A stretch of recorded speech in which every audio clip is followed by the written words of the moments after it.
Bonjour, alors c'est parti pour un gâteau. Il nous faut donc une génoise, du jus, de la crème liquide, on va pas prendre toute la bouteille bien sûr, des poires coupées en petits morceaux et des fraises, donc des fraises coupées et des fraises entières. Donc de la poire, le jus de poire. Donc on commence par faire la crème, à monter la crème, donc la crème bien froide, hein, avec le plat bien froid. On va ainsi, une fois un peu monté, on va incorporer le sucre glace pour raffermir, pour bien tout lier. Voilà, on met le sucre glace, on lie bien tout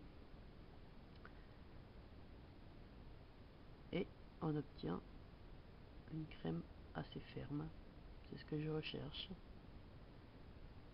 Voilà, une belle texture. Alors, on va prendre, on va retirer un tiers de cette crème qu'on va mettre de côté.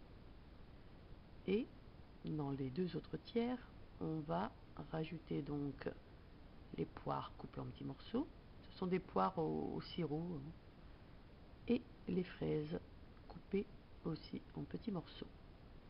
Voilà, les fraises coupées en morceaux. On va donc mélanger, pas trop fort, hein, pour garder toute la belle texture de cette crème fouettée. Voilà, et on va réserver. Alors, sur la génoise, donc c'est une génoise que j'ai coupée en deux, hein, la recette, vous allez sur ma chaîne, vous allez trouver la recette de la génoise. Je vais donc imbiber le fond du jus de poire. Donc le fond, j'imbibe bien, et l'autre partie. Donc au pinceau, hein. Voilà, on y va, on met bien du jus. Une fois terminé, on prend notre fond de génoise et on vient mettre la crème avec les morceaux de fruits.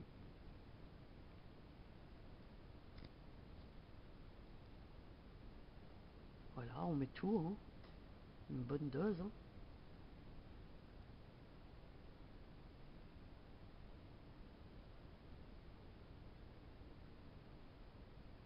Après, on va venir mettre la partie du haut sur la tarte. Bon, moi j'ai fait une erreur, c'est que j'ai voulu un peu trop imbiber ma génoise. Donc vous allez voir le résultat. Et hop, et hop, et voilà, ça s'est cassé. Et c'est pas grave, ça se répare. Vu que c'est pas un gâteau qu'on fait avec la pâte à sucre, il n'y a pas de problème, ne vous inquiétez pas. Vous allez voir, il n'y a aucun souci. Hop, on remet bien, ni vu ni connu, chut, on le dit à personne. Donc voilà, on place bien. Et avec la partie qu'on avait gardée de crème fouettée, on vient tapisser tout le gâteau en fait. Donc le dessus et les côtés.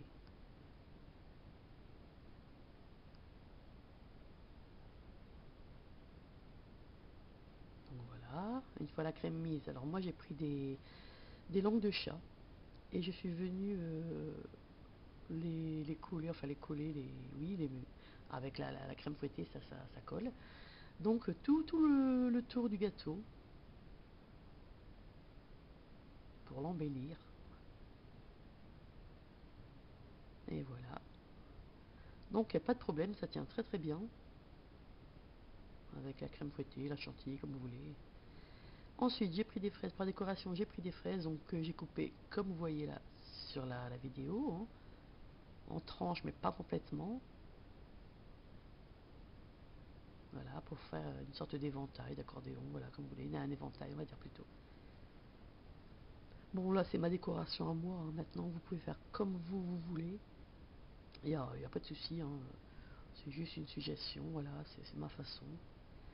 Donc, j'ai placé, voilà, 3 belles fraises en accordéon. C'est pour rappeler les fraises qu'il y a à l'intérieur. Et puis voilà, j'ai mis des tranches tout le tour. Donc j'ai choisi les plus belles tranches. Et une au milieu, voilà. Une belle fraise au milieu. Donc voilà, les langues de chat, il n'y a pas de problème, ça se tient très bien. Donc ça, un bon gâteau au frais, un délice. C'est donc un gâteau à mettre au frais, à manger bien frais, et il est super léger et très très savoureux. Je vous le recommande vivement. Bon appétit, régalez-vous.